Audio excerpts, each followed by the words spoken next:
अनंत उपकारी शास्त्रकार ब्रह्मश्री आचार्य भगवंत श्रीमद विजय प्रभानंद सुरेश्वर जी महाराज हितोपदेश नाम के ग्रंथ में सम्यक दर्शन का अधिकारी कौन हो सकता है। धर्म की शुरुआत सम्यक दर्शन से होती है। आप कितना भी चारित्र का पालन करो मगर सम्यक दर्शन यदि आपके पास नहीं है, मैथमेटिक्स में एक नंबर यदि कैंसिल कर दो, नंबर एक, पूरा मैथमेटिक्स खत्म हो जाता है। सम्यक दर्शन खत्म कर दो तो फिर कुछ बचता ही नहीं। अकेले सम्यक दर्शन की ताकत है, वो सब कुछ खींच के लेके आता है। बराबर है। असम भाई 2 होता है क्या, 1 + 1, 3 होता है 1 + 2, बराबर है। तो एक को तो निगलेक्ट हम कर ही नहीं सकते, तो सम्यक दर्शन को निगलेक्ट नहीं कर सकते। और वो सम्यक दर्शन पाने के लिए मेरे पास क्या क्या चाहिए, उसकी बात इतने दिन से चल रही है, 3 महीने से। सम्यक दर्शन माने तमेव सच्चम निसंकम जम जनेहिम पवेयम।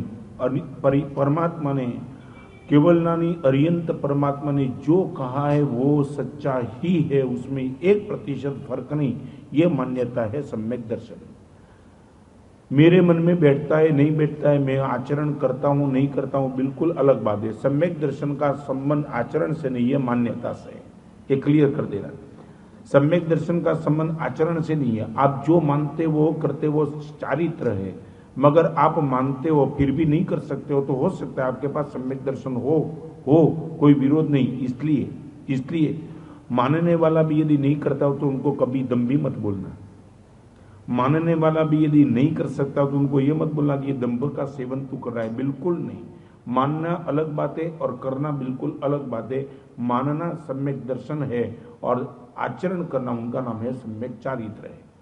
तो एक बात पहले नंबर में स्थिर हो जाए। एक बात बताओ समूह, दान परमात्मा ने किया है वो मानना सरल है, मगर पैसे को परमात्मा ने पाप कहा है वो मानना बहुत मुश्किल है, बहुत मुश्किल है।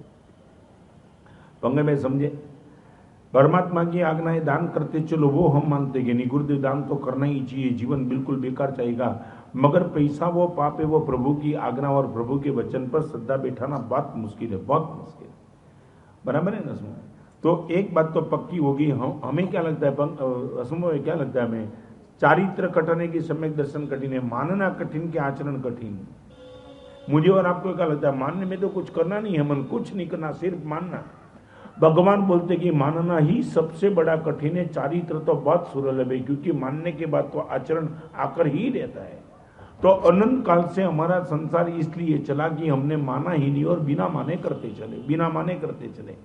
तो आज वो बात करना चाहता हूं कि सम्यक दर्शन क्या चीज की अपेक्षा रखती है। ये गुण सब सम्यक दर्शन को लाने के लिए सक्षम है।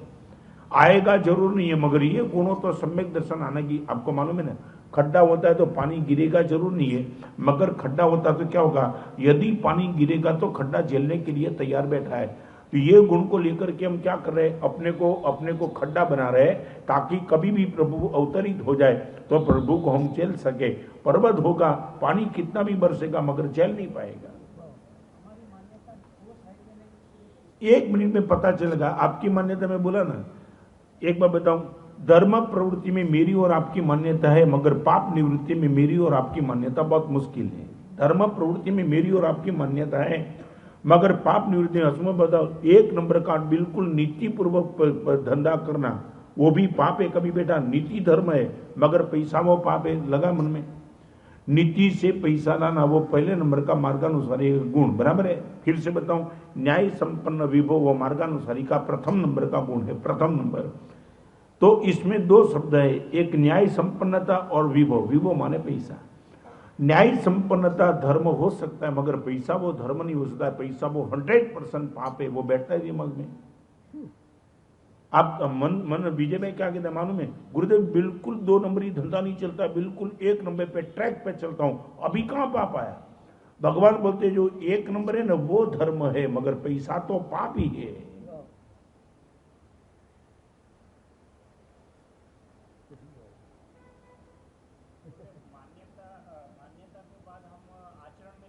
नहीं आ सकता, बहुत कुछ संभव है। हाँ, फिर भी नहीं। आपका पुरुषार्थ कम पड़ रहा है, सत्व कम पड़ रहा है, बहुत कुछ कम पड़ रहा है, बहुत कुछ। क्या एक तो गत जन्म का गलत अभ्यास और गत जन्म का गलत संस्कार। एक छोटी सी बात बताओ असमो भाई, हमारे वहां अच्छा प्रश्न है पंकज भाई। मैंने पैर उठा दिया, अभी मैं रखने के लिए तैयार हो चुका, उसी टाइम मेरे ख्याल में आ गया कि एक चींटी है, और पंकज भाई इतना मैंने वजन दे दिया है पैर पे कि अभी मैं रिवर्स में नहीं जा सकता हूं। और यदि मैंने पैर रख दिया, निश्चित तौर से चींटी मर जाने वाली, 1% भी शंका नहीं, तो मर जाएगी चींटी है, मैं जानता हूं, फिर भी पैर को मैं रिवर्स में नहीं ले सकता हूं। क्या कारण? तो एक बात तो पक्की हो गई ना कि मैं जानता हूं कि चींटी की हिंसा हो रही है, फिर भी मैं रिवर्स में नहीं आ रहा हूं, क्योंकि यहां तक मैं निकल गया हूं कि वापिस नहीं आ सकता हूं। तो कई अभ्यास मेरे और आपके जीवन में इतने गलत अभ्यास भरे पड़े हैं, वो अभ्यास के हिसाब से हम चाहे मान्यता हमारी कितनी भी प्रॉपर हो, मगर वो अभ्यास वो संस्कार हमें बिल्कुल कहीं सेट होने ही नहीं देता है।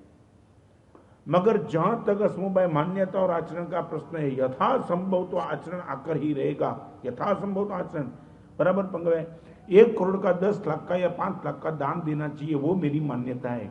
जिस तरह से एटमॉस्फेयर बिगड़ा हुआ है, मान लो कि सूखा आया और सूखा में लगता है कि हजारों लाखों पशुओं मर रहे हैं, तो मुझे भी लगता है कि 5 लाख का डोनेशन देना चाहिए, मगर मर्यादा मेरी 5000 की है, अंदर से भाव उठता ही नहीं। और 5000 की ताकत होने पर भी यदि मैं 5000 का दान नहीं करता हूं तो मान्यता भी दम है। पंगे भाई समझे नहीं क्या? मैं जो मानता हूं उसमें शक्य आचरण यदि नहीं है तो मान्यता दम है। शक्य समझे ना, शक्य माने पॉसिबल। आप इतना तो कर सकते हो पॉसिबल, तो बस पॉसिबल में यदि हम आगे चले, संपूर्ण ना हो सके मगर पॉसिबल में तो हम 100% आगे जाए। गुरुदेव करोड़ का डोनेशन देने की ताकत नहीं, मगर मेरे पास 10,000 है, वो तो गुरुदेव में देने के लिए तैयार हूं।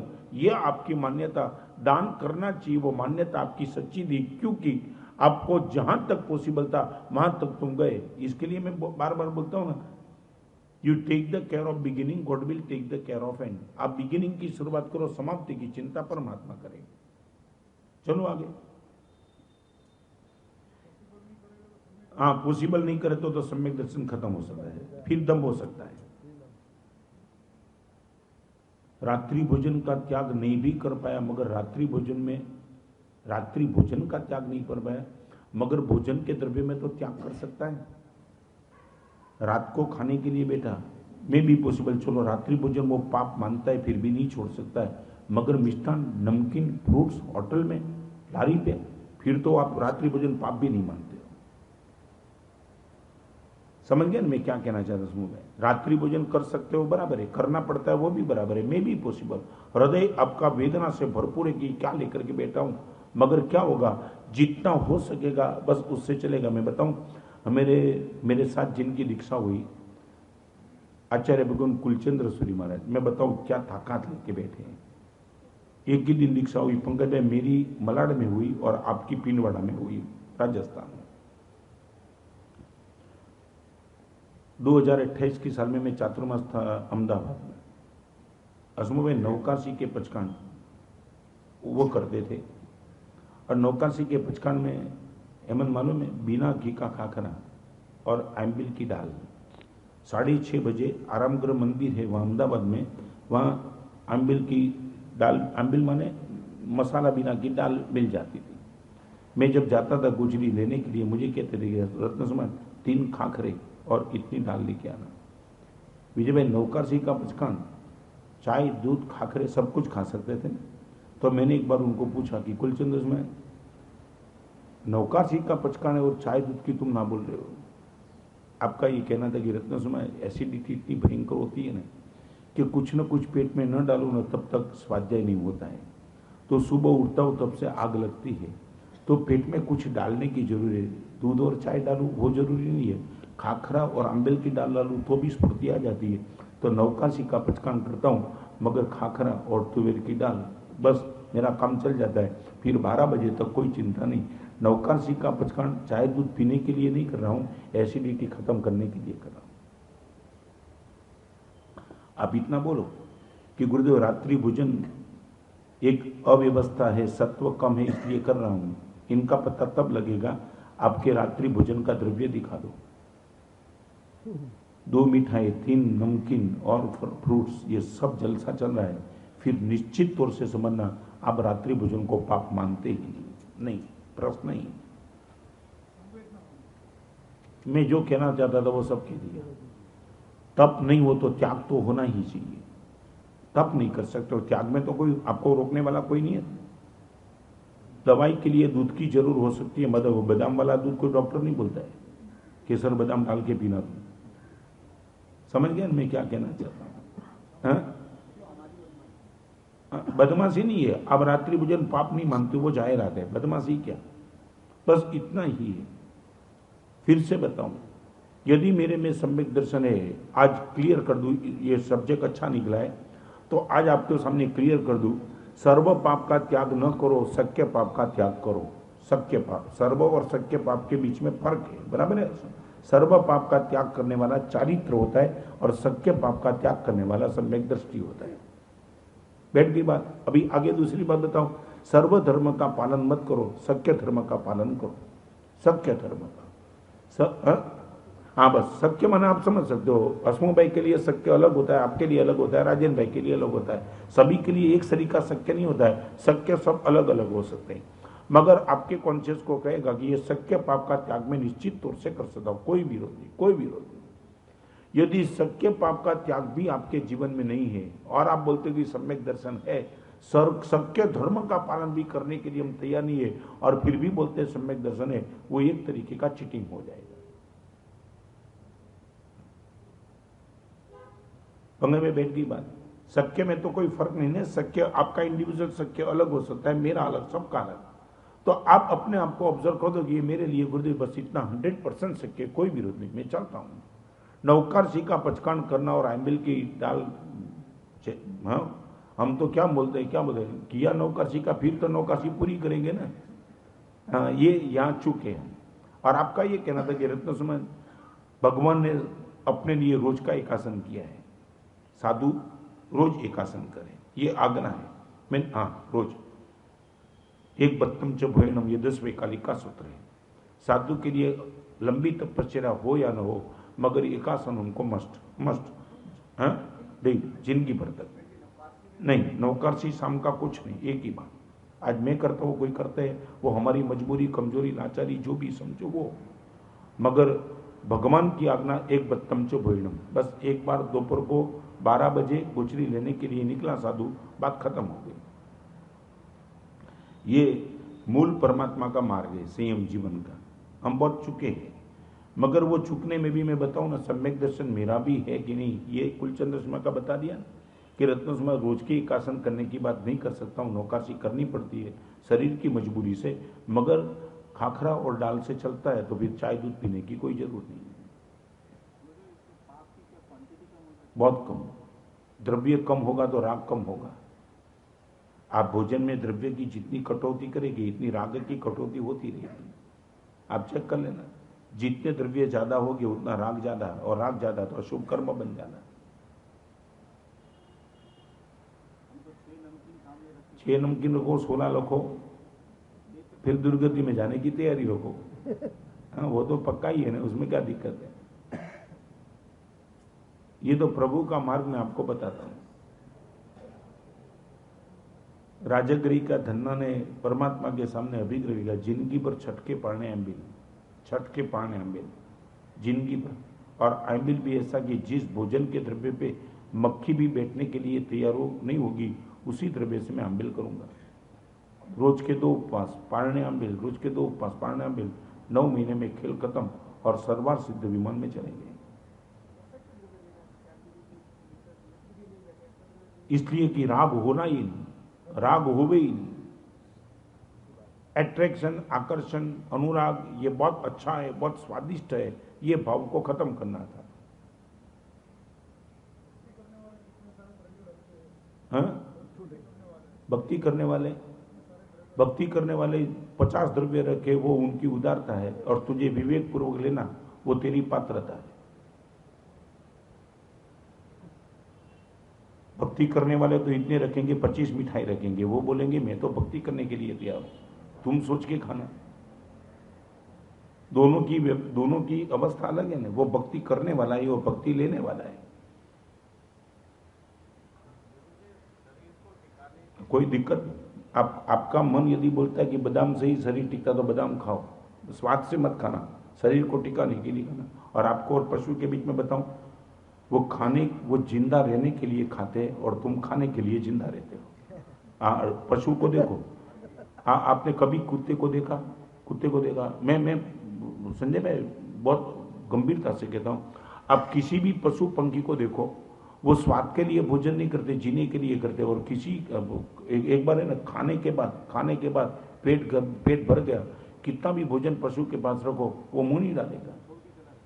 और तुम तो पेट भर के, कोई बोलेगा असमो भाई एक कप चाय आने दो। और कई लोग तो मुखवास खाते, 25 तरह का मुखवास। हाँ? क्या है? सामने वाले का 4 महीने में मेरा मान नहीं रखा, रोज बोलता हूं ये ले लो, कोई मान की बात ही नहीं करता है।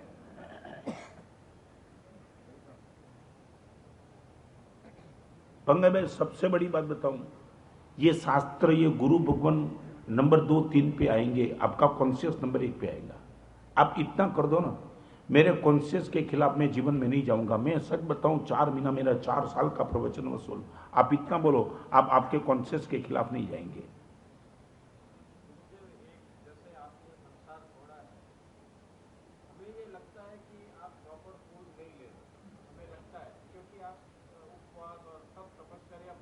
तो इसलिए तो दीक्षा ली। शरीर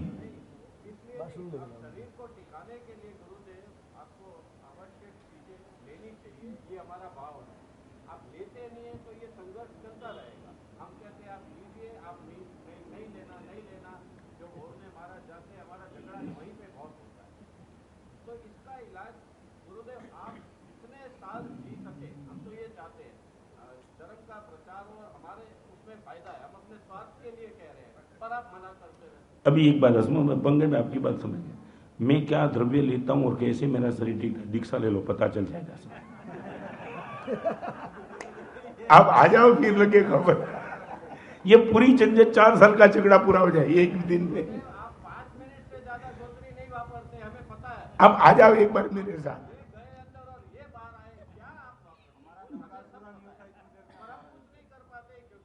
नहीं दीक्षा ले पाते क्या? कुछ नहीं कर पाते। जीवन भर का झगड़ा तुम्हारा शांत कर दूं। मेरी ऑफर को तुम ना ही बोलते हो, आपकी बात मैं ना बोलता हूं, मेरी बात को तुम ना बोलते हो। 1 मिनट में जिंदगी भर का आपका क्लेश नहीं रहेगा। सच बताऊं, मेरे साधु को तो पूछो, कोई दिक्कत नहीं, आपको ही दिक्कत है, क्योंकि वो रोज देखते हैं गोचरी मेरी। हमको भी दिक्कत है हमको। किसकी दिक्कत? मैं जल्दी उठता हूँ इनकी। 10 मिनट बैठे रहो, 15 मिनट। साधु क्या बोलते मालूम है गुरुदेव, तुम 15 मिनट बैठे रहो। पंगब है, सच बोलो, गोचरी के हॉल में 15 मिनट में बैठे रहो, भले वापरू नहीं, आपको शांति हो जाएगी ना।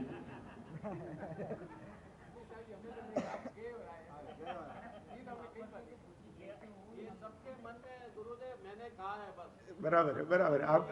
आपके भाव को मैं गंभीरता से मन पे लूंगा।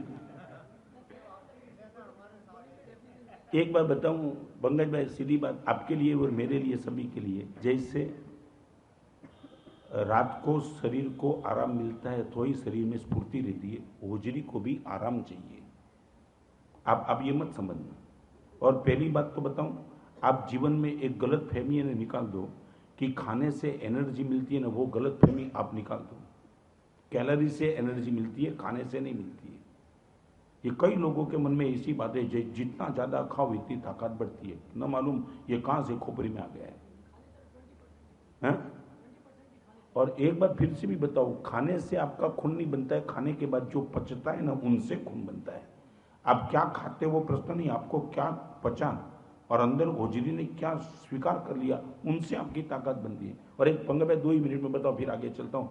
मेरे गुरुदेव भुवन भानु समझ हैं, जैसे आपकी मेरी शिकायत है ना, ऐसी शिकायत मेरे गुरुदेव करती है।